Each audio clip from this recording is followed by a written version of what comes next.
Así que, Rubén, ¿qué más? ¿Cómo estás? ¿Todo bien? Hola, buenas.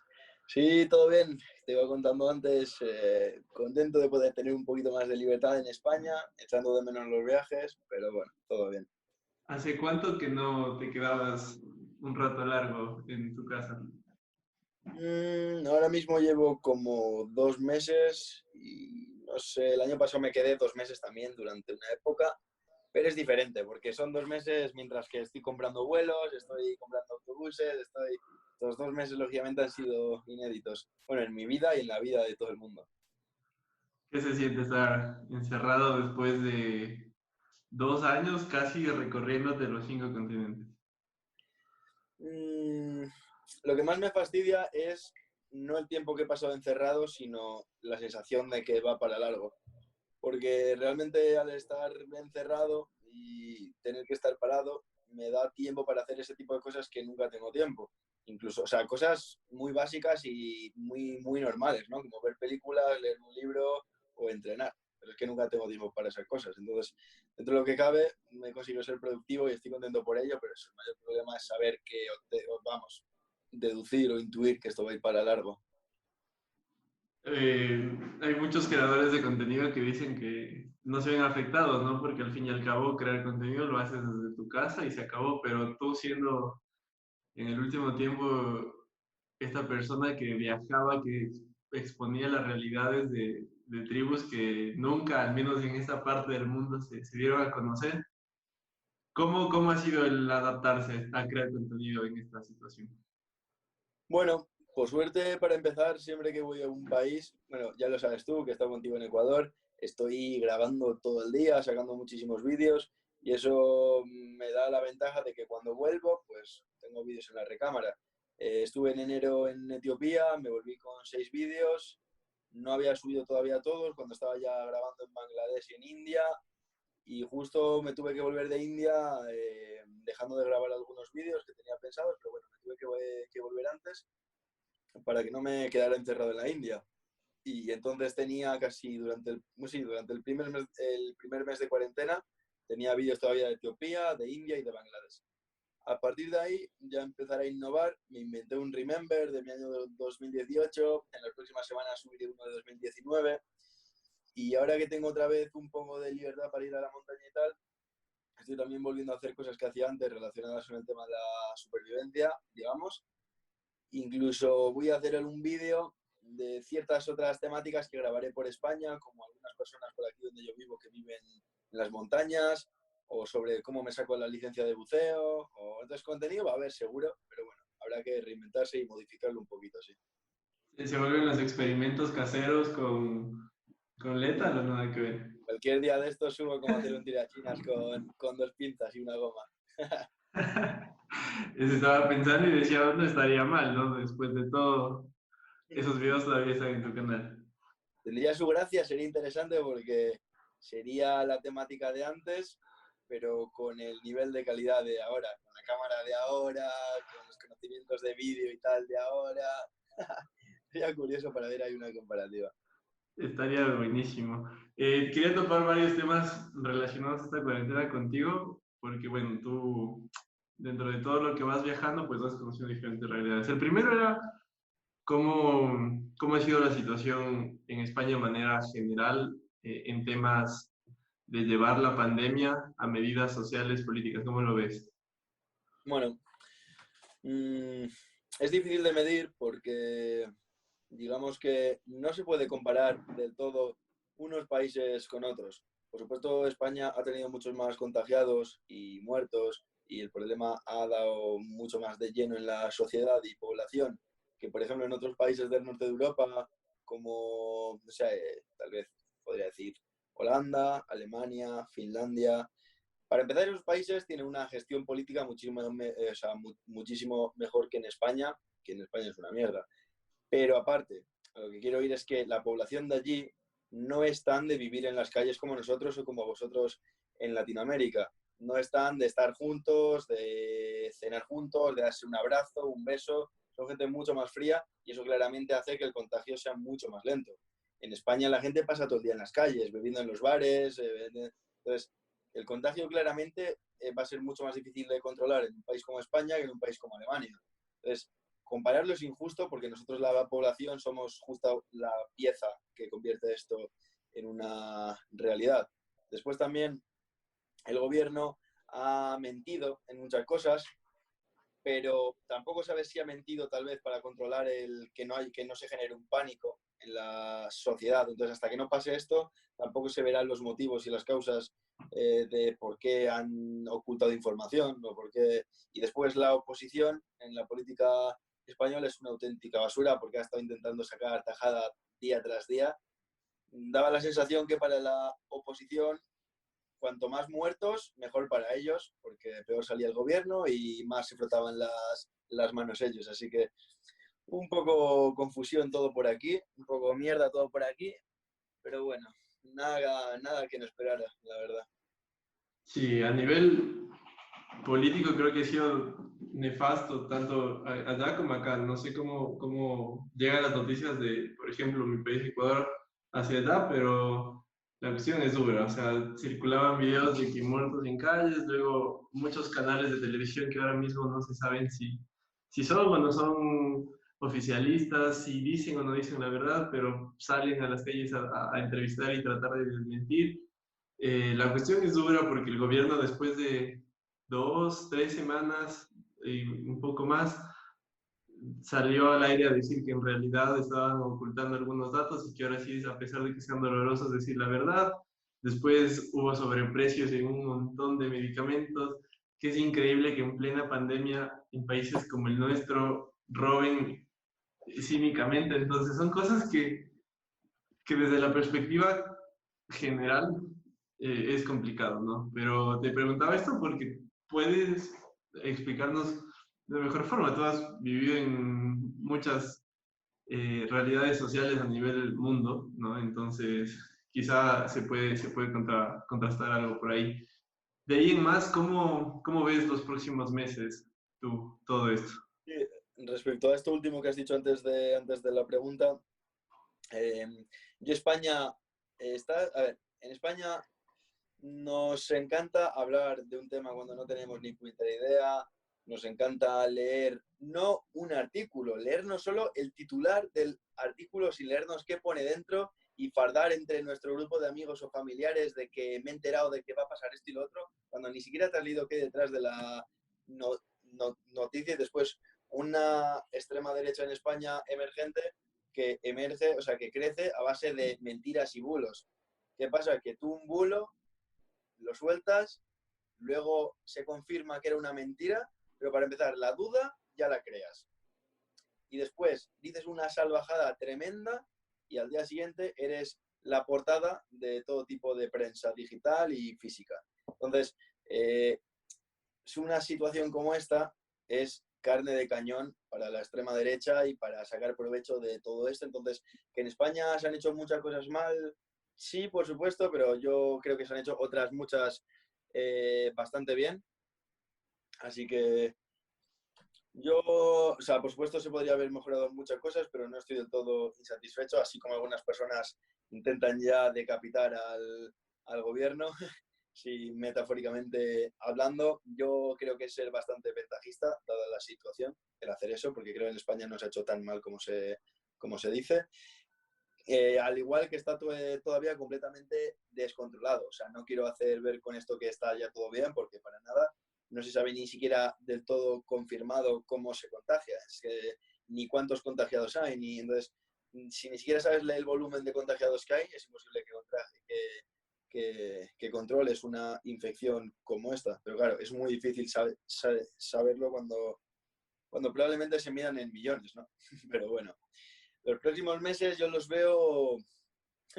Tengo una duda ahora mismo porque, claro, nos han dejado salir a la calle otra vez con un horario para que no nos mezclemos los jóvenes con los mayores, con las personas ya con mucho riesgo de morir en caso de ser contagiados, como los ancianos de 70 años o así.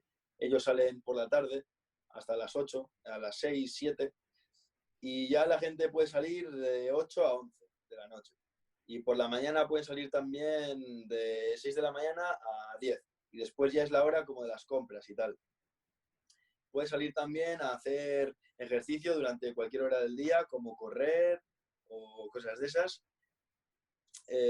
Hay como radios de distancia de hasta dónde puedes ir, pero claro, no toda la gente lo lleva al pie de la letra, mucha gente queda en la calle y da paseos juntos, entonces yo creo que el rebrote que va a haber, o sea, el repunte que va a haber en los contagios y todo va a ser brutal. O sea, es que veo fotos de Madrid abarrotado de gente a las 8:01 de la tarde y creo que el rebote va a ser brutal. Ahora, si lo consiguen controlar, sería la hostia, porque que va a haber un pico nuevo de muertos, es cierto, pero significaría que la mayoría del país ya estaría contagiado y con los anticuerpos para el virus. Y eso significaría bastante más tranquilidad para los próximos meses, que ojalá que sea así. La verdad es que se habla del rebrote a nivel mundial, ¿no? En China se daba el caso también ya los primeros casos, pero creo que lo van controlando. Acá en Latinoamérica, bueno, Brasil, que el presidente tal cual le importa tres atados lo que pase. Sí, La... Brasil es de lo peor que hay en todo el mundo. O sea, no Brasil como país, me refiero a la situación que el gobierno está causando en Brasil, creo que es de lo más complicado. No vamos a saber nunca qué va a pasar ahí porque se va a ocultar, por supuesto, en la vida te van a contar cuántos muertos de verdad hay. O sea, como en Venezuela, por ejemplo, que decían que había 10 muertos de coronavirus, o en China, una población de casi 2.000 millones y decían que había 3.000, cuando en Estados Unidos tenían en Nueva York más de 10.000 en el primer día, casi. O sea, es ridículo que China diga, pues bueno. Por eso digo que es muy difícil hablar de estos temas cuando miente hasta la abuela del presidente. O sea, Sí, la verdad es que medio complicado toda esta cosa. Y de ahí en más, ¿cómo ves tú la, vamos, las relaciones que se puedan ir generando, ¿no? Entre personas, que claramente va a estar complicadísimo de aquí hasta una vacuna, pero desde tu punto de vista, ¿cómo ves esas interacciones personales y esas relaciones que hacen, por ejemplo, tú cuando viajas a X país, o por ejemplo, Ecuador, mucha gente se te acerca y demás, cuando puedas volver a viajar, va a ser complicado. Primero, volver a viajar va a ser complicado y segundo, esas interacciones. ¿Te da un poco de recelo ese asunto o tú crees que ya cuando todo trate de ir normalizando se va a pasar? sí, yo creo que hay aquí dos puntos importantes. Uno, esto sin duda va a ser un antes y un después. O sea, nunca en la vida habíamos vivido una cosa como estas en la historia reciente, lógicamente en tiempos antiguos, la fiebre mal llamada española, porque no provenía de aquí, pero bueno, un gran contagio que hubo en Europa, al igual que la peste negra también. Pero en la reciente no hemos vivido nunca nada así. Y además con esas sensaciones de inmortalidad que tenemos casi todos, de que nos creemos los reyes del mundo, pues sin duda esto va a ser un antes y un después. Pero lo mismo te digo esto como que el ser humano se olvida de todo así, o sea, se olvida rapidísimo de todo. O sea, es que me veo 2 meses más tarde toda la gente actuando igual de mal que siempre, contaminando en todos los aspectos igual que siempre. Entonces, creo que van a estar esa balanza, que no va a ser igual, pero que a algunas personas, por supuesto, les calará más y esto será una gran lección o aprendizaje o tal. Y para otras, pues, más de lo mismo en el día a día, probablemente. Aunque viaje, lo difícil de tener ese contacto con las personas ya, ese contacto físico y humano, es, claro, una pregunta. Yo al final, por supuesto, para decidir qué vídeos hacer, ha habido muchos días o muchas noches de replantearme, pues eso, cómo continuar, ¿no? Y al principio era la cosa, ¿cuándo podré grabar? ¿Cuándo podré? Y después dije, bueno, es que en verdad, aunque pueda grabar, ya no va a ser nada igual, porque muchas cosas de mis vídeos, algunas son de aventura en la montaña, no sé dónde, en tal, más como a lo salvaje, pero muchas otras son de cultura, tradiciones, fiestas con un montón de personas. Entonces, aunque me dejen grabar un vídeo, ya no va a discurrir lo que es esa tradición o el acogerme en ese lugar igual que antes, y eso va a costar mucho más que se rehaga. ¿Tú crees que ahora para cualquier cosa que quieras hacer te van a pedir la prueba del COVID así como que, a ver, primero asegurémonos de que no nos vas a contaminar o crees que esa cosa ya va mucho a la parodia y a lo lejano? Sería brutal. A ver, lo veo muy lejano porque somos muchas personas en el mundo. Entonces, es que es muy difícil, digamos que, uh, ojalá que no lo hagan, porque es imposible que haya pruebas para todos. Si hubiera pruebas para todos, ojalá que lo hicieran de esa forma, porque sería la más segura. Pero como no hay pruebas para todos, sería una forma de discriminación probablemente, porque personas ricas se harían con la prueba probablemente y personas pobres no. Entonces, pues probablemente sería un poco por ahí. Y quién sabe, igual a partir de ahora, en vez de hablar de como año cero el nacimiento de Cristo, hablamos como año cero el inicio del corona. Tal vez estamos viviendo el año cero ahora mismo. Sí, no, eso se decía, que de aquí se comienza a hablar antes y después del coronavirus que cualquier otra cosa. Pasando a otro tema que quería tomar contigo, que lo mencionabas antes, es el tema del comportamiento humano. Acabaste de estar en Bangladesh, uno de los países más golpeados por la contaminación, la industrialización y el consumo a manera general. Y no hace falta irse tan lejos, seguramente a la vuelta de tu casa existen unas personas que no son conscientes del arrojar plásticos al mar, vidrios en el bosque en pleno verano, etcétera, etcétera. Y acá ni se diga, o sea, en todo el mundo y muchas veces inconscientemente nosotros hacemos pequeños actos similares, pero poco a poco el objetivo está en cambiar. ¿Crees que después de esto hay una concientización mínima al menos? Ya dijiste que quizá volvamos a los hábitos antiguos, pero ¿hay ese nicho de esperanza o lo ves negro? Sí, no, a ver, por supuesto que hay de todo en este mundo, habrá gente que se lo tome más en serio y gente que no, gente que progrese un poco en ese aspecto y gente que no, pero a ver, que todo va a seguir exactamente igual, no, creo que va a suponer un cambio esto. ¿Que la vamos a seguir cagando? Sí, las cosas cambiarán un poquito, seguirá habiendo cagadas tremendas por parte del ser humano, no tengo ninguna duda, pero por supuesto, o sea, una progresión en mayor o menor medida va a haber seguros, una cosa no quita la otra.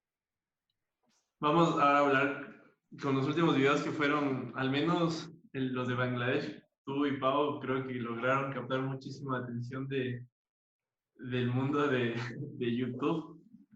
Va a ir un dato random que te cuento que le mostré a mi madre el video de los niños y casi se le salen las lágrimas porque era un video que expone una realidad demasiado fuerte. Yo lo vi unas 3, 4 veces y no trataba o sea, trataba, mejor dicho, de convencerme de que esas cosas no son así, pero tristemente son realidades que uno las desconoce. ¿Cómo fue para ti vivir eso?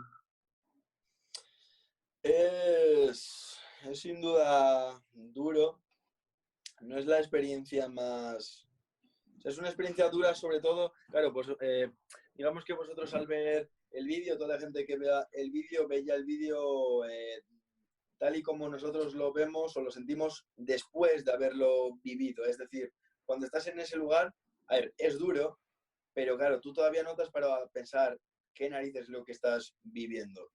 Estás viendo niños de esa forma, pero al final los niños casi ni se enteran, no entienden el contexto de la situación en la que están. Entonces, para nada son felices, pero ellos la sensación desde su visión de niños es que se ríen, te hablan, no sé qué, tal. Entonces, eh, no es una situación tan tensa, por supuesto es duro, pero lo que voy es que el momento igual más difícil llega tal vez cuando acaba el día, por ejemplo, y pues estás todavía procesando un poco qué es lo que has vivido, las cosas que han pasado, y es cuando más te viene a la cabeza lo injusto que es todo eso, ¿no? Entonces, la gente que ve el vídeo ya está viendo esa conclusión final que nosotros hemos sacado, pero en el momento de vivirlo todavía no hemos sacado esas conclusiones porque estamos todavía en proceso de investigación o tal, ¿no?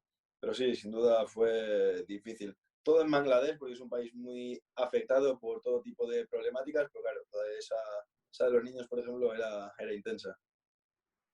Algo que no se muestra en el video que fue aún más duro, quizá que lo puedas compartir o simplemente transmitieron lo que en realidad se debía transmitir.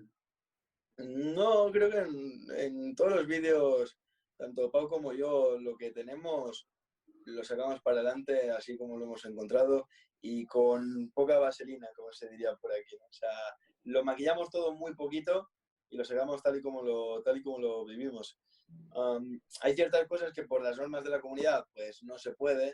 Así en los últimos casos, los últimos vídeos que he hecho, eh, Ejemplos que me vengan a la cabeza, pues por ejemplo, en África, en Etiopía, había una tradición que las mujeres querían ser latigadas, es decir, no era como un castigo hacia la mujer era la que, digamos, que quería demostrar su fuerza mediante el látigo y sus espaldas estaban llenas de sangre.